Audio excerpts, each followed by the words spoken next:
ছেঁড়া গেঞ্জিটাকে সেলাই করে তার উপরে ঢলঢলে ফতুয়া পরে সবাইকে নিয়ে ঠাকুর দেখতে যাওয়া লোকটাকে বাবা বলে। এক কৌটো গোবিন্দভোগ চাল আর সামান্য ঘি বাঁচিয়ে রেখে পুজোর মধ্যে একদিন পোলাও রান্না করা মহিলাকে মা বলে।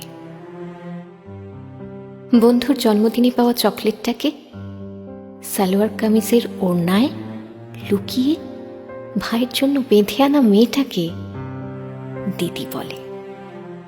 কাঠি আইসক্রিমটা অর্ধেক গলিয়ে ফেলে হাতে নিয়ে দিদির জন্য মাঠ পেরিয়ে ছুটতে থাকা ছেলেটাকে ভাই বলে। ফুলে ওঠা নতুন তাঁতের শাড়ি পরে দুটো ছোট ছোট ছেলেমেয়ের হাত ধরে বেরোনো বাতে পঙ্গু বৃদ্ধাকে ঠাকুমা বলে।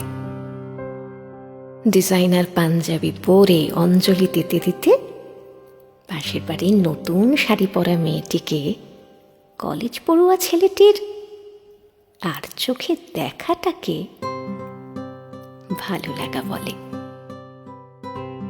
টরেন্টো, দুবাই থেকে ফিরে সবাই মিলে একজোট হয়ে অষ্টমীর রাতে স্কচের আসরে পাড়ার ইলেকট্রিশিয়ান বন্ধু হাবুকে নিমন্ত্রণ করাটাকে ছোটবেলার বন্ধুত্ব বলে। শিল্পীর হাতে 6 মাসের মেহনতে বানানো দুর্গা ঠাকুরটিকে নারী ছিন্ন করে বিক্রি করে সেই টাকায় অনাথ অসহায় পথশিশুদের জামা কাপড় কিনে দেওয়াটাকে মানবিকতা বলে।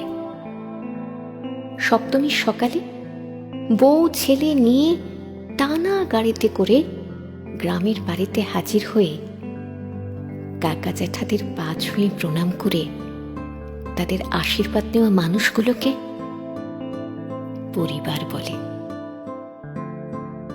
বিশ্বের সব থেকে মনোরম আরামদায়ক জায়গা ছেড়ে বিবাহিত মহিলারা একদিন যে বাড়িটাকে স্বর্গ বলে মনে করে সেই বাড়িটাকে বাপের বাড়ি বলে।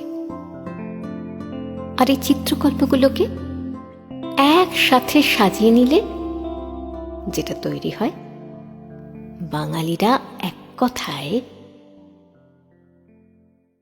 তাকে দুর্গা পুজো বলে।